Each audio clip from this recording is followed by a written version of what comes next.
Morning, my friends. It's August the 19th. Do you know who your president is? I know the guy that has been pretending to be president for the past 3 years will come out of the basement for a bit today, but he's not running anything. Welcome to day one of the Democrat National Convention in Chicago, where all bets are off as to what could happen this week. I'm live, like I said, in the United Center, the house that Michael Jordan built by free market systems that Kamala Harris and Tim Walz want to burn down on the way to socialist utopia. But to hide the truth, I have no doubt we will be regaled with Democrat gimmicks of all kinds this week. So let's get to it. It's a Monday. Yeah, gimmicks are on the way. Tonight, the near west side of Chicago, by the way, it was evidenced a bit last night. The near west side of Chicago will most likely be the nearest thing to a free fire zone. The area is going to be overrun by 100,000 pro-Palestine radicals and thousands of Democrats, too, from what we understand. The two groups will descend here on the United Center as well, which is an oxymoron today, United Center.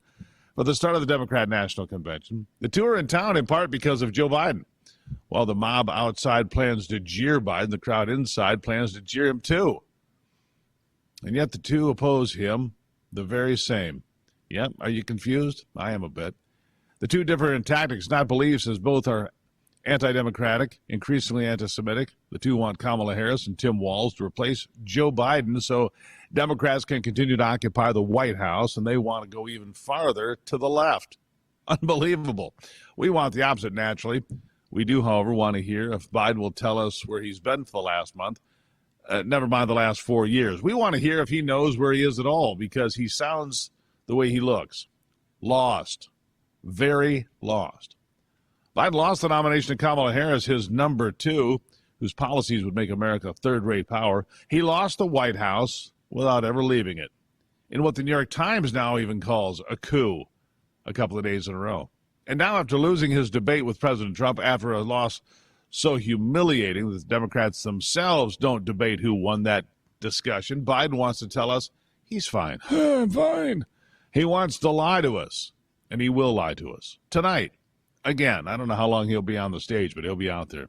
And for every lie that Joe Biden says about President Trump, the truth is in the streets. The radicals, the supporters of Antifa and BLM, the allies of Jihad and Hamas, the enemies of the West, will all be gathered in the streets outside the security zone here at the United Center on the west side of Chicago. The radicals are in town to seize the city and conquer the party, regardless of where they assemble or what they do. Whether they commit violence or sanction it, they control the Democrat Party from the fringe. And regardless of what Biden says tonight, he's powerless to stop them. Listen. A certain candidate for the president of the United States, which is hard to believe, and our colleges and universities, they're going loco. They've gone loco. Something's wrong with them.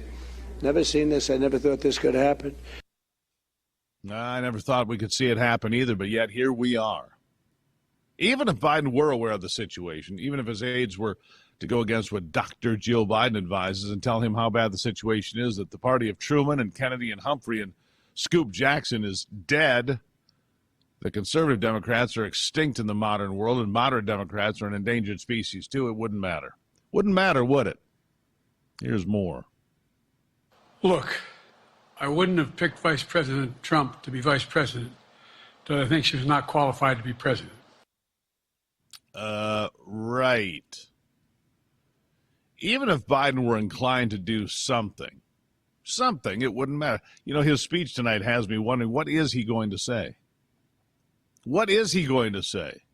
We all know he's angry. We all know he is bitter by being pushed out by his good friend, his longtime friend, Nancy Pelosi, who led the execution, the coup, if you will. And even if he were to summon the one thing that most politicians lack, that they do not even know they lack, even if Biden were to act like the president he has plagiarized, it wouldn't matter. Even if Biden were as courageous as John F. Kennedy, even if Biden were to speak in with the spirit of Kennedy without trying to steal the man's valor or words, it wouldn't matter. The party is over.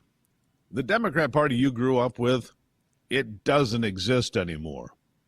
The Democrat Party of the past is past. Listen to this.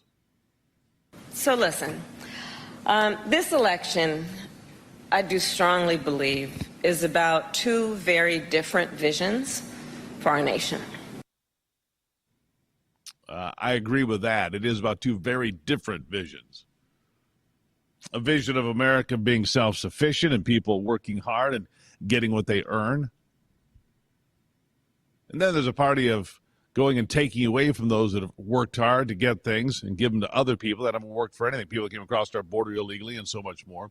The party that promised to pay any price to assure the survival and the success of liberty now belongs to a candidate who promises to outlaw price gouging, whatever that means, because they can't even define it. I mean, it's nice, it's rhetorical, but it doesn't mean anything. Such is the state of the Democrat Party under Kamala Harris. Such is the state of her campaign with its cheap use of cheap rhetoric and its reliance on the, in the words of the Washington Post, populist gimmicks. Gimmicks, like I said. Listen to this. As president, I will take on the high costs that matter most to most Americans, like the cost of food. And I will work to pass the first ever federal ban on price gauging on food. Price gauging or gouging or whatever. There's a reason, by the way, my friends, that she has not been out in public much. That's it. For the Post to attack Harris such that she comes across as illiberal on inflation and illiterate on economics says a lot. For the Post to say, in essence, that Harris is an ignoramus, that her pandering is not only excessive but ruinous and too expensive, says everything. For Democrats not to insist that Harris respond to the Post for delegates and donors to do nothing as Harris continues to say nothing of substance, says how arrogant and extreme the party is today. You know, and so there's where we line up today, day one of the DNC, 2024. A day that'll begin to lay out the idea of, I'm going to explain this to you in detail when we come back. They want price controls, and they want to dictate what people get paid. So they want to dictate what a loaf of bread costs. They want to set the price of a loaf of bread, and then tell the bread company, the baker, how much they have to pay the employees. How long do you think that's really going to work? How well do you think that's really going to work? Oh, let me tell you, not well at all. You're going to set the price of the bread and then tell the company making the bread how much they have to pay their employees. And so therefore you'll bankrupt them all, and then we'll have government bread, government cheese. How's that work out in the end? I think you might know.